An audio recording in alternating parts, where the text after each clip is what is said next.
Okay, let's go ahead and take a look at this lexicon.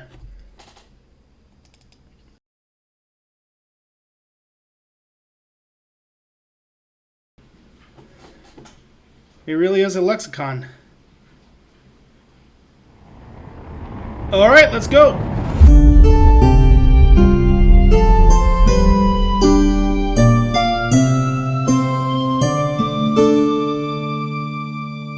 Hello everybody and welcome to Literary DM, where we talk media and literary theory and apply to tabletop RPGs, and today I'm giving you another review as we're looking at a product given to us from the DM's Guild. Now, this product is called a lexicon, and it's called a lexicon rightfully so because it honestly is one. That sketch at the very beginning was more or less a recreation of my first response to actually seeing this product. And I was genuinely surprised by this because I figured it was lexicon in the sense of, oh, it'll just be a small collection of words.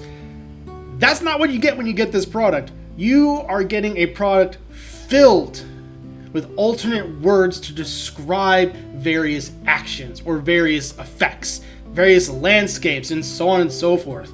You are getting an actual lexicon. But we should probably take a step back and actually define what is a lexicon. A lexicon is different from a dictionary.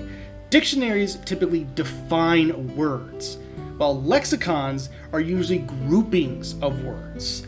They put together almost like similes, not necessarily a thesaurus where it gives you a similar word to another word. A lexicon is more or less a grouping of words. Well, this product is basically as it's described. It is a collection of words to help improve your descriptions at the table.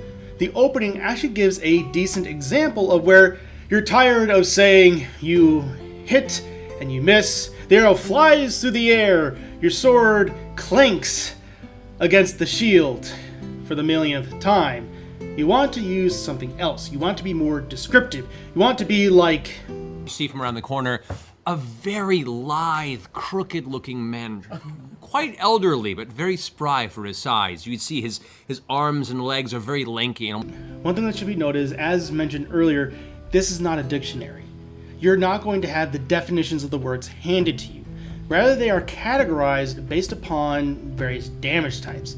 So if you want to find different words or adjectives for acid damage, go and find acid damage and you'll find a nice collection of words that will help spice up your descriptions. Same thing goes for slashing damage, bludgeoning, falling, so on and so forth. But that's only the first chapter. Each chapter focuses on a different element. You get monster types, you get NPCs, as well as even a whole collection dedicated to describing environments. There's even a chapter dedicated to world building, where you get different words for different environments. And it really allows you to expand your vocabulary, which this becomes a unique product where it's just not helpful for dungeon masters, but I think it's also beneficial for writers to have on hand, especially for those who want to write in the fantasy genre.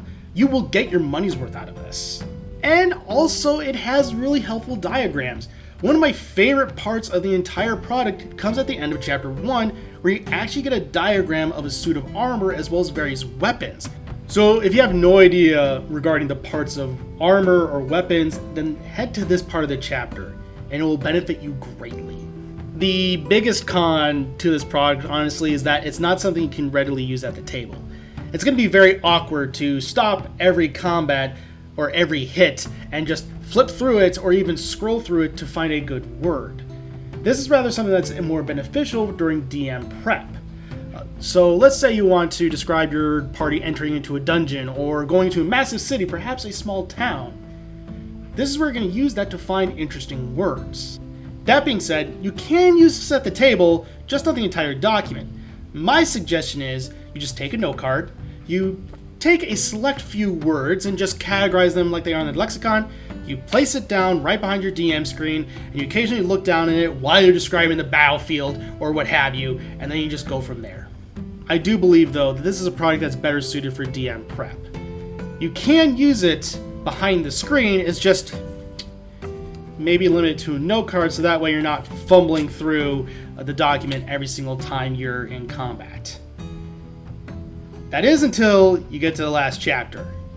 And that's where I encourage you actually use it at the table. And this is kind of where, to me, it loses a little bit of the credibility being called the Lexicon, but that's me being a stickler. It's still largely a lexicon, and it really rolls off the tongue and helps make it be unique. Because the 6th chapter is a fumble chart chapter. An entire one dedicated to fumbles for combat, be it for weapons or spell attacks. And uniquely, I think this is the first time I've ever seen one like this for saving throws. And if I'm going to be honest, if you want to use critical fumble tables at your table, firstly, talk about it. Critical fumble tables usually don't have the greatest track record. Just make sure that everyone's on the same page. And if they want to give up on it, then do so. It's their fun as well. That being said, this is probably one of the kindest critical fumble tables I've seen in a long time, especially for Magic users, because I've seen some tables, especially official ones, especially for Pathfinder 1st Edition, where Magic users could blink out of existence and into another plane. If you're a low-level caster in those games, that's game over. Roll up a new character. You're not going to find anything like that in this table. That being said, it can get brutal at times with damage being done to yourself, so be careful, but ultimately it's not game-breaking and it could potentially lead to a lot of hilarity. But as mentioned, and probably the part that intrigues me the most, is critical fumbles on saving throws. This can be applied to almost any aspect of the game, and I think can potentially make things really dynamic, also potentially make things really deadly, depending upon the saving throw. So, use this one with caution. But I think it could provide something very interesting to spice up your game in a more deadly and intense kind of way, if that's the kind of game you're going for.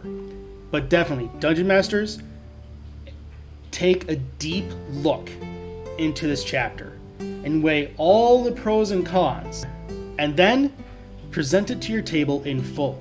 Let them see the entire chapter, and then take the time to talk about it. Let them explain their concerns, or if they're into it, then go for it. And as mentioned, be willing to change if they don't want to do it anymore. But if you do want to introduce critical fumble tables, I think this is one of the better ones out there. This is honestly a solid supplement. You will get your money's worth. You're getting almost 40 pages of content, and it is bookended with content. There's not one page that is missing, save for the chapter breaks, but that's to be expected. Every chapter is useful in some capacity, both at the table and especially outside the table. And oddly enough, this is something that I could recommend both for Dungeon Masters and writers in general. This has so many uses, not just in Dungeons & Dragons and tabletop RPGs.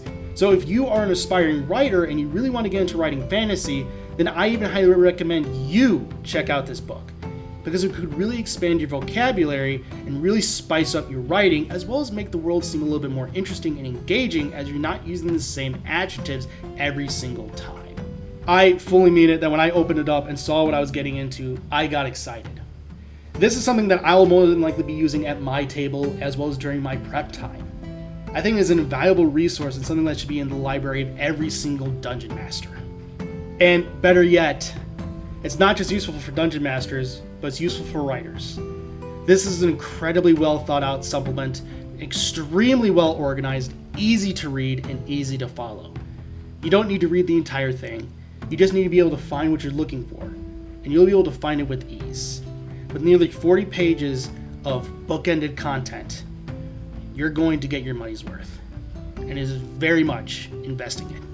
Well, everyone, that's the video for today. Thank you so much for watching. I hope it was helpful for you in some way, shape, or form. And if you are considering buying this product, the link will be in the comments down below. And don't forget to like, comment, subscribe. All the good YouTuber stuff helps us grow the channel.